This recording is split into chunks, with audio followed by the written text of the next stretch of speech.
사도 바울이 오늘은 그 사도의 사도권에 대해서 또 이야기할 뿐만 아니라 사역자로서 사도인 사역자로서 충분히 누릴 수 있는 권리와 그 모든 권한이 있음에도 불구하고 그것을 행하지 않는 것에 대해서 오늘 설명하고 있습니다.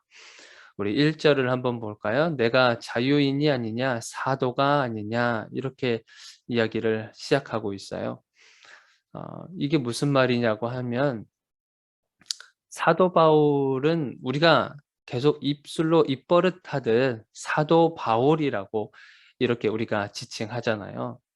그런데 사도 바울은 본인이 복음을 증거하는 지역 곳곳마다 어떠한 일들이 있었냐면, 저 바울은 사도가 아니다라고 하는 그런 일들이 참 많이 겪었어요.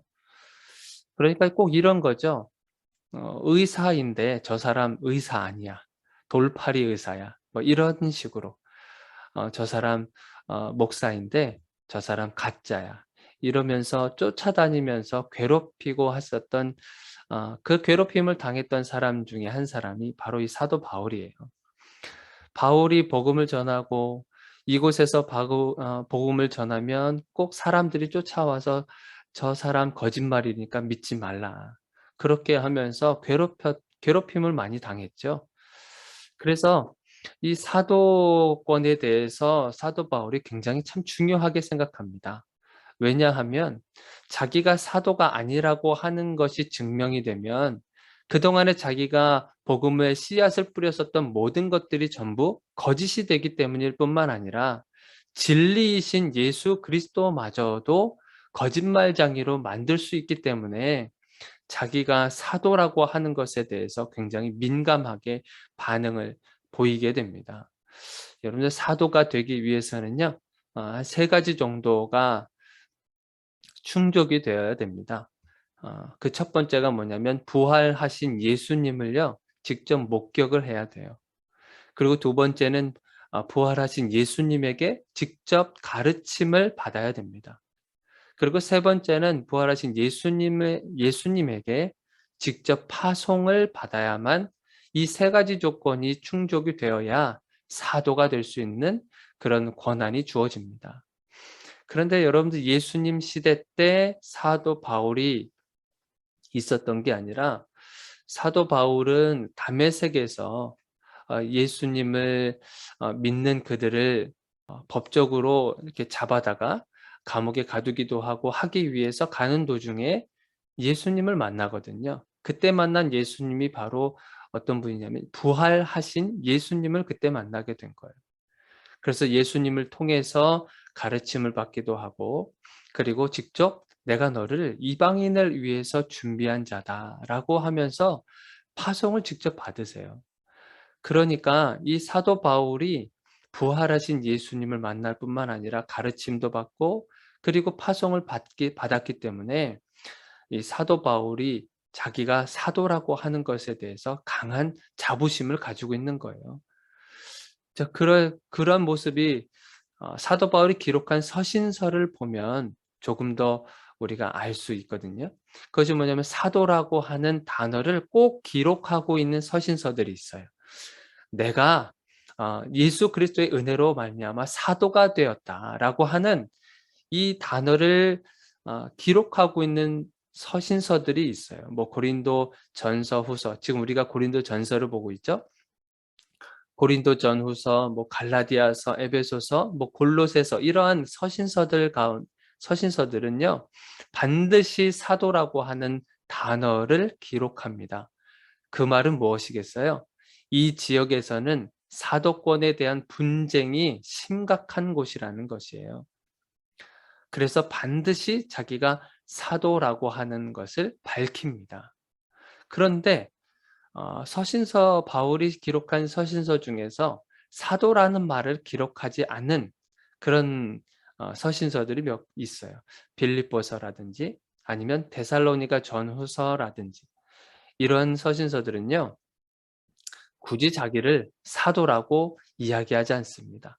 이 말은 무엇이냐면 이 지역에서는요, 이미 바울 선생님은 사도이다라고 하는 것이 그냥 다 알고 있는 일이기 때문에 굳이 기록하지 않는 거예요. 그래서 이 빌립보 지역이라든지 데살로니가 이 지역에서는 바울이 등장했다. 사도 바울님 오셨습니까? 이게 자연스럽게 된 거죠. 그러니까 굳이 서신서에 내가 바로 사도이다라고 하는 것을 굳이 밝히지 않습니다. 자, 그래서 이 사도권에 대해서 굉장히 참 힘든 일들을 겪었던 우리 사도 바울이 왜 지금 이 고린도전서에 지금 오늘 본문 말씀에 변명을 하고 있냐면 3 절을 한번 보세요. "나를 비판하는 자들에게 변명할 것이 이것이니 우리가 먹고 마실 권리가 없겠느냐." 그리고 5 절, 6 절도 보면 "우리가 다른 사도들과 주의 형제들과 게바와 같이 믿음에 자매된 아내를 데리고 다닐 권리가 없겠냐? 어찌 나와 바나바만 일하지 아니할 권리가 없겠느냐?" 하면서 권리에 대해서 이야기를 하고 있습니다. 이 당시에 평범한 사도들의 모습은요, 어떤 모습이냐면 어 결혼해서 가정을 이루는 것이 평범한 것이었어요. 그래서 5 절에도 보니까 "게바와 같이 믿음에 자매된 아내를 데리고 다닐 권리." 그러니까 결혼할 권리가 있어요. 결혼할 권리가 있지만 이 사도 바울은 지금 결혼을 했습니까? 독신으로 살아가고 있거든요. 홀로 살아가고 있어요. 자, 그러니까 사람들은 처음부터 이상하게 생각할 수밖에 없겠죠. 아니, 다른 사도들은 결혼해서 가정도 있고 아이도 있고 아내도 있고 이렇게 생활하고 있는데, 아니 저 사람은 뭐지? 혼자 살고 있네. 오늘날도요.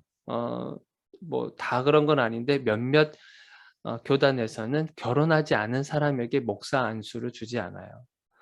이제 그런 어떤 해석 차이가 조금 있긴 하지만 어찌 됐건 지금 사도 바울은 독신으로 살아가고 있기 때문에 사람들이 봤을 때 '조금 이상한 사람이다.'라고 평가를 받을 수가 있죠. 그리고 당시에는요. 사도라고 하면 교회에서 사례를 받거나 아니면 이렇게 받을 수 있는, 그리고 청구할 수 있는 권한이 있어요. 그래서 대부분의 사도들은 교회에서 어 우리가 흔히 말하는 월급 같은 거죠. 그렇게 열심히 교회를 위해서 봉사했으면 교회에서 당연히 그것에 대해서 사례를 해 주는 것, 그렇게 해서 생활을 했단 말이죠. 그런데 사도 바울은요, 사례를 받지 않았습니다. 그리고 오히려 일을 했죠. 복음을 전하면서 천막을 만들어서 자기 사업이 있었던 사람인 거예요. 그러니까 생활비나 이런 모든 것들을 교회에 의지하는 것이 아니라 자기가 직접 벌어서 생활비를 벌었던 그런 사람이기 때문에 당시 사람들이 봤을 때 사도들은 일을 하면 안 되는 것이었는데, 그리고 교회에서 사례를 받고 해야 되는데 지금 사도 바울은 그렇지 않고 있단 말이죠. 그러니까 사람들이 이 사도 바울을 봤을 때 이상한 눈빛으로 볼 수밖에 없었던 거예요. 그래서 그 권한에 대해서, 그 권리에 대해서 지금 사도 바울이 변명을 하고 있는 것입니다. 그 변론을 하고 있는데 그 어떤 것이냐면 7 절부터 기록하고 있는 거예요. 아니 어찌 누가 군복무를 하는데 자기가 돈을 내 가면서 본 군복무를 하는 사람이 도대체 어디 있느냐. 그리고 포도를 심고 그 열매를 먹지 않겠냐. 포도를 심으면서 일을 하고 그 대가로서 어떤 열매를 먹지 않겠냐. 이러면서 모세의 율법에 대해서도 기록을 하고 있습니다. 설명을 해 주고 있는 거죠. 율법에서도 이런 게 기록돼 있다. 9 절을 한번 보세요. "모세의 율법에 곡식을 밟아 떠는 소에게 망을 씌우지 말라." 아니 소에게도, 열심히 곡식을 밟고 있는 그 소에게도 그 일한 대가로 말미암아 먹을 것도 주고 그러는 건데, 그러면서 10 절도 한번 보세요. "밭 가는 자는 소망을 가지고 갈며 곡식 떠는 자는 함께 얻을 소망을 가지고 떠는 것이라." 이게 뭐겠습니까? 무엇인가 일을 하게 되면 그에 대한 대가를 받는 것은요, 당연한 것이라고 하는 거예요. 밭을 갈고 곡식을 떠는 자들의 그 소망이 뭐겠냐는 거예요. 그 열매를 갖는 것, 그에 대한 대가를 받는 것, 그것에 대한 소망을 가지고 있는 것은 당연한 것 아니겠냐. 여러분들 열심히 일했잖아요. 한 달 동안. 그러면 월급을 받을 수 있다고 하는 그 소망이 있지 않습니까? 물론 사업하시는 분들은 또 다를 수 있는 그런 부분이기도 하는데, 일을 하면 그에 대한 대가를 받을 수 있고 받는 것이 당연한 권한이고 권리잖아요. 이제 그런 소망을 가지고 있는 것이 당연하지 않겠냐. 그러면서 나도 사도 바울이 얘기하는 겁니다. 12절을 한번 보시면, 자, 다른 이들도 너희에게 이런 권리를 가졌거든. 하물며 우리일까 보냐. 우리 같은 사역자들도 마찬가지다. 이러한 권리와 권한이 우리들도 마찬가지 다 있다. 그런데 내가 이 권리를 쓰지 않는 이유가 있다. 그 이유에 대해서 설명하고 있는 거죠. 우리가 이 권리를 12절에 우리가 이 권리를 쓰지 아니하고 범사에 참는 것은 그리스도의 복음에 아무 장애가 없게 하려 함이로다. 그리스도의 복음에 아무런 장애가 없게 하기 위해서 나는 이 권리를 쓸 수 있지만 쓰지 않고 참고 있는 것이다 라고 하는 거예요. 복음의 장애가 되지 않게 하기 위해서. 그러니까 복음 전파 때문에 사도 바울은 이 복음 전파하는 것 때문에 결혼을 하지 않은 거예요. 더 효과적으로, 그리고 예수 그리스도의 그 복음에 더 집중하기 위해서, 다른 것에 신경 쓰지 않기 위해서 자기는 결혼하지 않기로, 그렇게 독신으로 살기로 결정한 것이다. 결혼할 수 있는 권리가 있고 하지만 내가 결혼하지 않은 이유가 바로 이것이다 라고 하면서 그 권리에 대해서 설명하고 있는 거예요. 그리고 복음 전파하는 것 때문에 일을 해서 돈을 버는 것이다. 성도들에게 부담을 주기 싫어서 사역자들, 그리고 이 교회에서 일을 하고 있는 사람들, 어찌 보면은 성도들이 내는 그 헌금을 통해서 그 사례를 받고 하는 것이지 않습니까? 다른 일들을 하지 않고. 그러니까 성도들에게 부담을 주기 싫어서 어떻게 저 사역자 먹여야 되는데, 저 사역자 도와줘야 되는데 하는 그런 마음의 부담감을 가지고 있지 않겠냐는 거예요, 성도들이. 그러니까 그 성도들에게 부담을 주기 싫어서 나는 내 생활비는 내가 알아서 해결하겠다. 예수 그리스도의 복음을 전하기 위해서, 그 복음의 장애가 되지 않도록 하기 위해서 나는 일하는 것을 선택했다.